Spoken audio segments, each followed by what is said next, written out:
Sholat membuat kita lebih tenang. Jadi kalau ada yang tidak tenang setelah sholat, perbaiki sholatnya. Karena setiap gerakan sholat pun dilatih untuk tenang. Disebut dengan tuma'ninah itu. Dan ingat ya, tuma'ninah itu melatih jiwa. Ala bidzikrillahi tatmainnul qulub. Masih ingat dalam qulub ada apa? Yo, masih ingat gak saya bikin itu? Hah? Sodar di atas. Ada nafas. Masih ingat? Sodrun, kolbun, nafas. Ya, nafas. Jadi ternyata teman-teman sekalian, tuma'ninah itu sifat yang melatih kepada nafas. Dan nafas kalau sudah tuma'ninah itu berubah menjadi namanya mutmainnah. Ulang ya. Tuma'ninah dalam sholat itu melatih kepada jiwa supaya tenang. Ala bidzikrillahi tatmainnul qulub. Qulub itu jamak dari kata kolbun.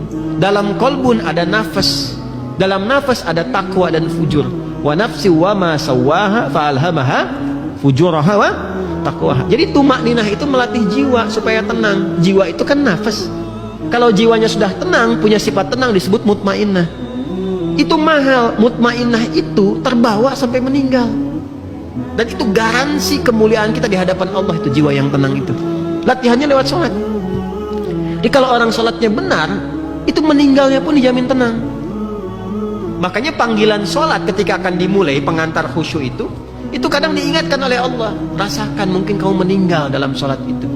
Itu ada isyaratnya di Quran surah kedua Al-Baqarah di ayat 45 sampai 46. Wasta'inu bis sabri was salah wa innaha lakabiratun illa 'alal khashi'in. Siapa khashi'in di situ? Ayat 46. Alladzina yadhunnuna annahum mulaqu rabbihim wa annahum ilaihi raji'un. Kata Allah, kalau ingin khusyuk, sederhananya, siapkan dirimu untuk menghadap kepada Allah.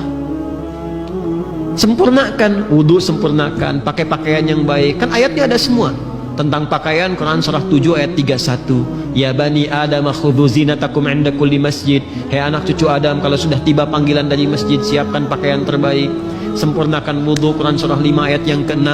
Ya ayyuhalladzina amanu idza qumtum ilas salati faghsilu wujuhakum wa aydiyakum ilal marafiqi, dan seterusnya ayat. Sempurnakan. Untuk apa? Karena mau menghadap Allah. Anda menghadap pimpinan pakaian bagus begitu, ya, mau ke pelaminan sampai dipesan luar biasa sebelumnya, ya, datang ke pesta bahkan dijahit jauh-jauh hari sebelumnya. Ini memenuhi panggilan Allah yang sangat luar biasa. Akan mengabulkan permintaan kita, memaafkan, mengampuni kesalahan, membebaskan kita dari keburukan. Kenapa nggak ditampilkan yang terbaik? Nah, setelah itu rasakan wa annahum ilaihi raji'un. Tenangkan hatinya sebelum menunaikan sholat. Rasakan kita menghadap Allah, dan mungkin ini sholat terakhir yang kita tunaikan. Baru siapa? Istau, istaqimu, sallu, salatan muwadda'. Itu terjemahnya yang tadi itu yang saya sampaikan. Jelas ya? Jangan sampai kita nyampaikan tapi makmum nggak ngerti. Istau, sudah tahu, katanya. Nggak nyambung kan? Jelas ya? Nah, sallu salatan muwadda'. Maka rumusnya rasakan, mungkin kita akan pulang saat itu. Latihan yang dilatih tiap hari seperti itu yang menjadikan tuma'ninah. Tuma'ninah kalau sudah menjadi sifat bagi nafas, maka menjadi mutmainnah. Maka kalau meninggal pun yang dipanggil itu yang mutmainnah itu, nafasnya itu. Itu yang dimaksud Quran surah 89 Al-Fajr ayat 27 sampai 30. Ya ayyatuhan nafsul mutmainnah, irji'i ila rabbiki radiyatan fadkhuli fi ibadi wadkhuli jannati. Itu.